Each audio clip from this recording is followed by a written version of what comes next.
Ensuite, au niveau des autostimulations et des stéréotypies, donc, comme on l'avait dit en début de présentation, on va s'en occuper donc seulement si ça interfère avec l'apprentissage et que ça a un caractère trop envahissant, ou alors aussi quand on va travailler des programmes d'interaction sociale, certaines stéréotypies peuvent avoir un caractère un peu repoussant pour d'autres enfants, et donc ça peut être nécessaire de travailler dessus si c'est un obstacle à la socialisation. Bref, dans tous les cas, on travaille dessus si c'est un obstacle aux apprentissages de quelque sorte que ce soit. Alors, les stratégies classiques, ça va être si par exemple, voilà, l'enfant, il a des stéréotypies avec des objets, voilà, de les taper un peu tout le temps, n'importe où, ou de les mettre en bouche, on va essayer de modeler tout simplement une utilisation correcte de l'objet et de renforcer massivement l'utilisation correcte de l'objet. Donc, l'enfant, il a un objet, il veut mettre en bouche. Là, non, c'est une toupie, par exemple, on va lui apprendre à jouer à la toupie et on va renforcer amplement avec des choses qu'il aime, alimentaires, chatouilles, enfin, n'importe quoi qu'on aura identifié comme étant vraiment renforçant. Et la chose, on va dire, assez importante, c'est qu'il faut que l'enfant reçoive du renforcement pour ce comportement alternatif de jouer correctement avec l'objet à la même fréquence que le comportement de stéréotypie. Donc quand le comportement de stéréotypie est assez envahissant, c'est vraiment un travail en soi de pouvoir modeler l'utilisation correcte des objets. Et qui peut prendre un grand temps du temps de travail. Mais dans tous les cas, si l'enfant est envahi par ça, on ne peut pas travailler correctement. Donc c'est pas du tout un temps perdu et c'est un temps nécessaire à pouvoir faire évoluer l'enseignement. Au niveau des autres stratégies, on peut aussi essayer d'identifier quelle est la sensation en jeu et qu'est-ce que je peux proposer qui est acceptable, où l'enfant va retrouver à peu près la même sensation.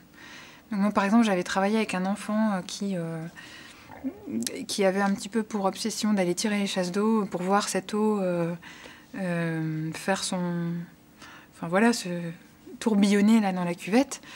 Et voilà, il voulait voir de l'eau tourbillonner. Donc on lui avait acheté des roues à eau, on en avait mis plusieurs dans la maison, en accès libre. Et donc quand il voulait se diriger vers les toilettes pour aller tirer les chasses d'eau, on le redirigeait vers les roues à eau. Et peu à peu, en fait, il a vraiment trouvé des sensations qu'il cherchait et il a arrêté d'avoir ces comportements d'aller tirer la chasse d'eau. Si la stéréotypie, elle a tout de même plus de valeur que le comportement de remplacement qu'on essaye d'instaurer, donc de jouer correctement, de rediriger vers un matériel adapté, on peut augmenter l'effort pour s'engager dans la réponse. Par exemple, un enfant qui tourne incessamment comme ça tous les objets, on peut lui mettre à disposition seulement des objets qui tournent mal, qui sont mal équilibrés, et du coup il n'arrive pas vraiment à obtenir ce qu'il en cherche et il va moins s'engager en fait dans ses comportements parce qu'il n'y trouve pas, avec le matériel à sa disposition, parce qu'il n'y trouve pas la sensation qu'il cherche. Un objet lourd, un objet qui tourne mal. On peut aussi accélérer la satiété, donc ça aussi c'est une stratégie qu'on avait dû utiliser avec un enfant parce qu'en fait il jetait énormément de choses. Parce qu'en fait, il aimait jeter. C'était pas de la recherche d'attention, c'était pas de l'échappement, c'était juste il aimait voir ces objets voler, quoi. Et donc, en début de séance, on prenait 5 minutes où on lui donnait une centaine de balles à jeter dans l'escalier. On faisait notre séance de jet de balles, voilà. Et puis après, en gros, on l'avait mis un petit peu à satiété de cette recherche de sensations. Et il était plus disponible pour rentrer dans des apprentissages. Et donc parfois, ça peut être utile de cadrer, permettre amplement d'accéder à cette activité stéréotypée pour qu'il y ait un peu l'enfant, c'est bon, il a son taux de renforcement et il est disponible pour d'autres enseignements. On peut aussi forcément utiliser le renforcement non contingent, comme on l'a déjà vu, donc mettre à disposition, c'était un peu le principe quand on a utilisé les roues à eau, en fait ces roues à eau étaient à disposition dans la maison. Et en dernier recours, si rien ne concurrence les stéréotypies et qu'elles sont vraiment envahissantes dans les séances d'apprentissage et que malgré tout ce qu'on a essayé, on n'arrive pas à vraiment avoir une diminution significative pour avoir une disponibilité de l'enfant, on peut se dire qu'on utilise, en dernier recours, je dis bien, ces stéréotypies comme renforçateurs. C'est-à-dire, l'enfant, il doit suivre une consigne, faire un exercice ou autre chose. Et puis, en récompense, on le laisse s'engager dans ces stéréotypies. Voilà. Donc, à certains enfants qui ont vraiment, je pense, à tapoter des objets, parce que pour certains, c'est très envahissant. Ça va être juste, il arrête pendant un moment, il se rend disponible pour répondre à des consignes, et on le laisse à nouveau tapoter ces objets. Je répète que éliminer toutes les stéréotypies n'est pas un but, et c'est bien développer des nouveaux comportements adaptatifs et fonctionnels qui est notre but et qui vont concurrencer ces stéréotypies. Pour concurrencer aussi donc, ces activités répétitives, il faut développer des activités autonomes. Donc on l'a déjà vu en fait à travers la procédure de pairing d'activités, comment justement on peut amener un enfant à accepter un nouveau matériel, puis à le manipuler peu à peu, puis à l'utiliser vraiment à la manière d'un jeu ordinaire. Et donc, c'est des compétences à enseigner tôt. Ça doit faire partie, voilà, on commence à prendre en charge un enfant, en même temps qu'on essaye de gérer les troubles du comportement liés aux transitions, accepter le non, etc. On met en place un moyen de communication, de la demande d'aide, enfin, à l'enfant à faire des demandes sur ce qu'il veut, et assez systématiquement, on aura un programme de pairing d'activités pour développer les centres d'intérêt, des nouvelles activités. Et il faut enseigner jusqu'à un bon maintien. C'est pour ça que ça peut être long, un pairing d'activité, parce que il faut estomper peu à peu le renforcement, et il faut que dans l'environnement naturel de l'enfant, soit de manière spontanée, mais bon, ça, c'est quand même pas un but qu'on pourra exiger de chaque enfant, soit sur proposition du parent ou d'un intervenant, l'enfant, il s'engage dans l'activité de manière autonome. Pour développer des activités autonomes, donc il y a le pairing d'activité, et on va voir tout de suite une petite vidéo sur comment le mettre en place. Et puis, au-delà du pairing d'activité, on a aussi ce qu'on appelle le classeur d'activité. Donc là, en fait, ça va être...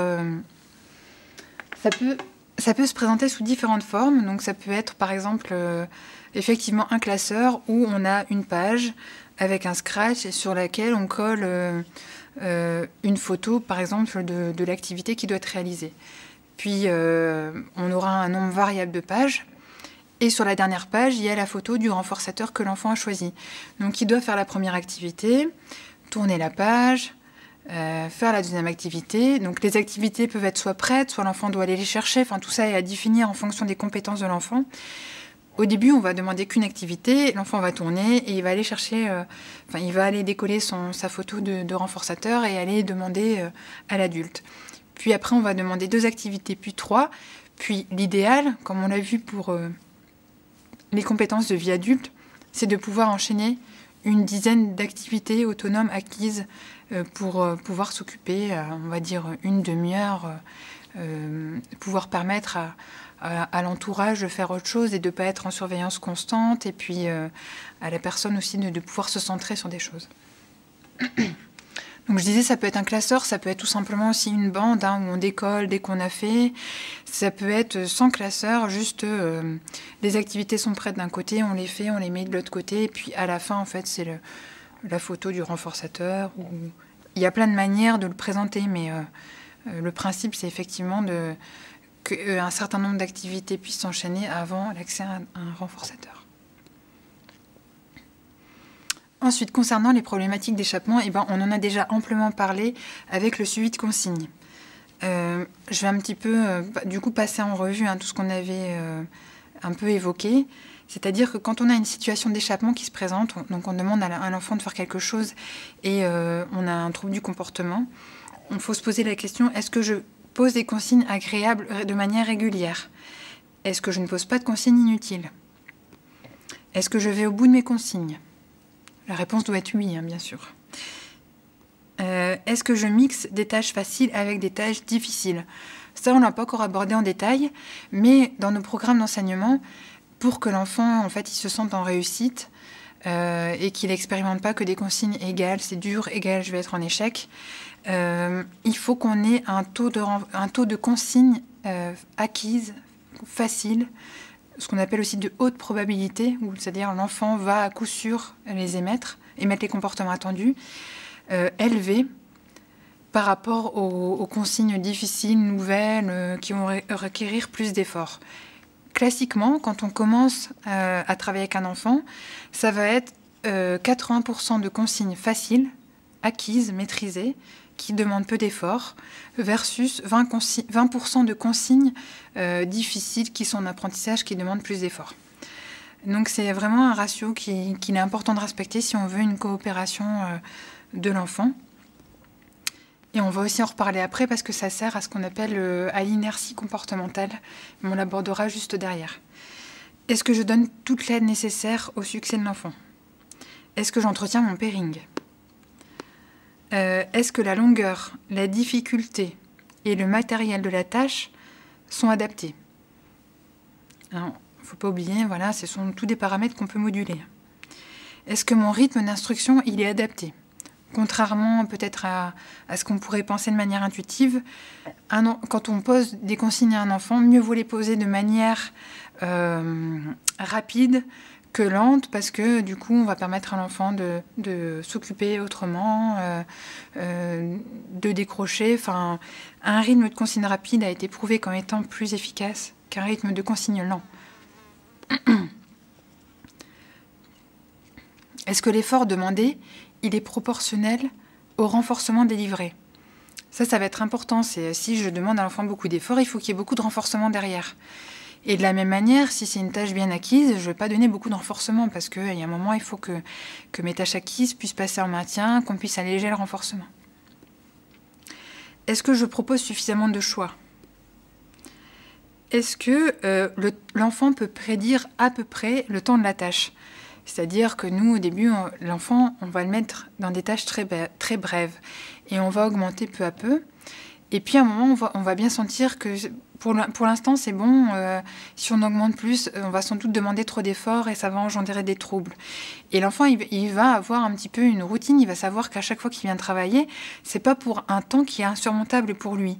Et l'erreur qui peut être faite de manière assez fréquente, c'est l'enfant il coopère, alors je pousse, je lui en demande encore plus et je lui en demande jusqu'à, en fait, on va dire jusqu'à aller chercher le trouble du comportement.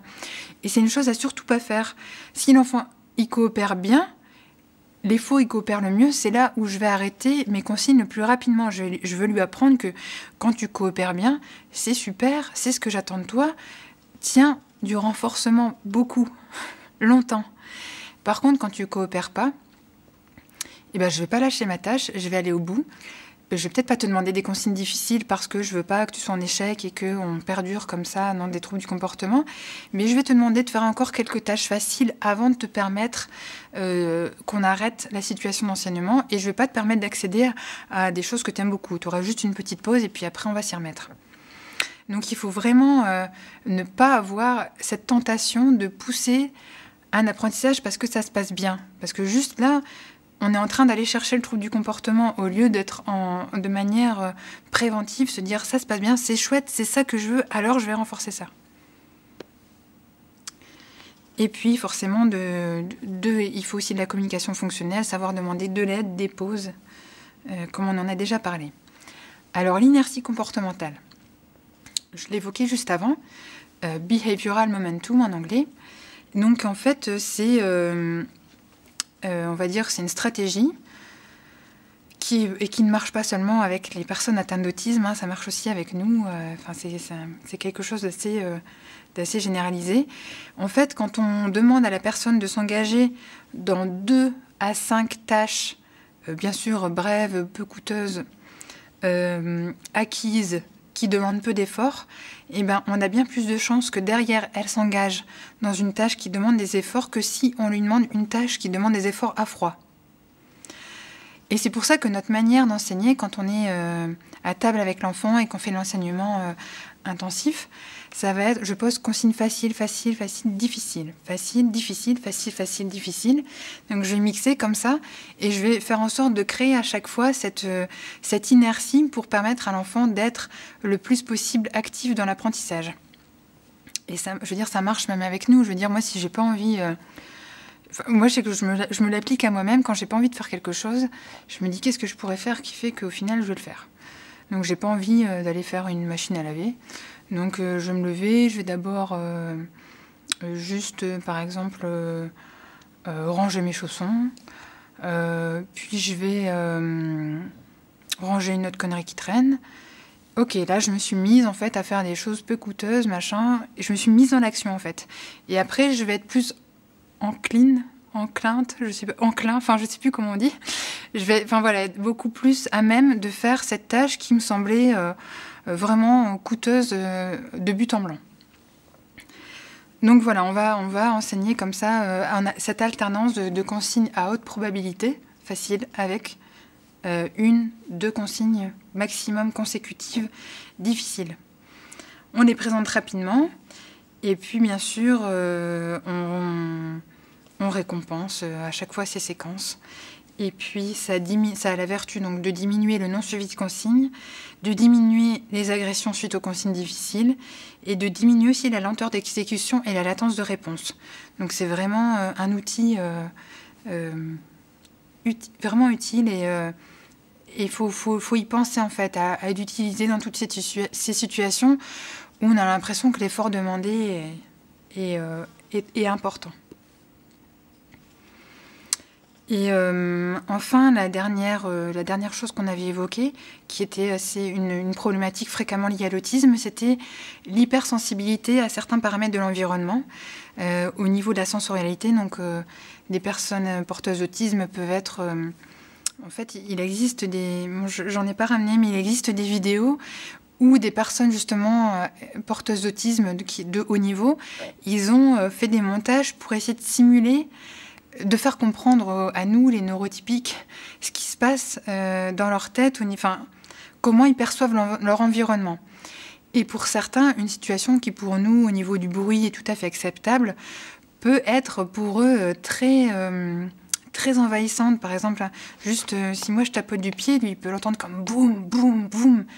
C'est juste que la sensorialité, elle est différente, et que il faut bien observer, en fait, surtout quand les personnes sont non-verbales et qu'elles ne peuvent pas nous le dire. Il faut pouvoir observer, voir. Il y a aussi des tests sensoriels qui commencent à émerger. Et de voir, voilà, forcément, donc, en antécédent, ce qu'on va faire, si on repère qu'au niveau sensoriel, c'est difficile, eh ben, on va éviter certains environnements qui peuvent être trop stressants. C'est le cas, par exemple, on peut voir à l'école des enfants qui refusent d'aller en cours de récréation parce que toute cette agitation en cours de récréation, c'est des agressions pour eux. Et donc, c'est peut-être pas... en tout cas, c'est pas une bonne stratégie de forcer l'enfant à aller en récréation. On va peut-être faire une habituation progressive. C'est donc la stratégie là. Donc, je voulais parler habituation, désensibilisation systématique. Mais il faut y aller progressivement, parce que c'est quelque chose en fait qui nous paraît anodin, et on peut se dire mais c'est un caprice, il veut pas y aller, c'est un caprice, mais peut-être pas en fait. Peut-être qu'au niveau sensoriel, c'est vraiment une réelle difficulté. Et bon, après la difficulté, c'est justement de bien jauger, est-ce un caprice, est-ce un problème sensoriel?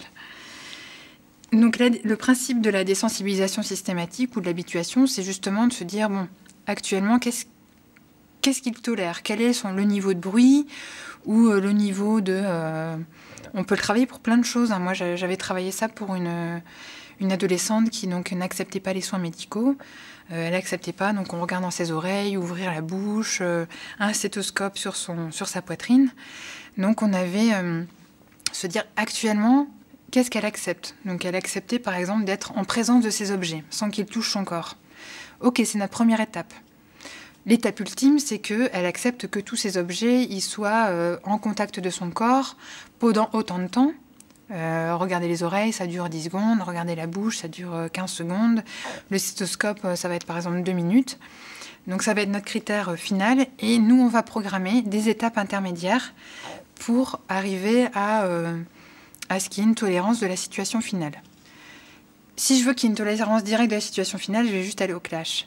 Par contre, si je me dis, bon, pour l'instant, ok, elle tolère la présence de ces objets. Alors la deuxième étape, c'est rapprocher l'objet. Je veux peut-être juste que la baisse-langue y soit là, pendant 10 secondes. Si pendant 10 secondes, elle accepte, hop, je renforce et j'en exige pas plus. Plusieurs jours de suite, elle accepte ça. Après, je veux juste que la baisse-langue y soit au contact de la lèvre. 10 secondes, pareil, elle accepte ça, plusieurs jours consécutifs. Prochaine étape, que la baisse-langue y touche les dents, etc. Donc on comprend la logique jusqu'à obtenir notre étape finale. Et donc on peut l'appliquer à énormément de situations, à tolérer un niveau de bruit, à tolérer justement des intrusions d'outils, à tolérer de nombreuses situations. À rentrer dans un ascenseur, à plein de choses. Donc, si on revient à nos fonctions du comportement, donc je fais un rappel rapide, recherche de renforcement positif, social ou automatique, recherche de renforcement négatif, social ou automatique. On va récapituler quelles interventions parmi tout ce qu'on a vu là correspondent aux fonctions recherchées, à ce que l'enfant recherche à travers ses comportements.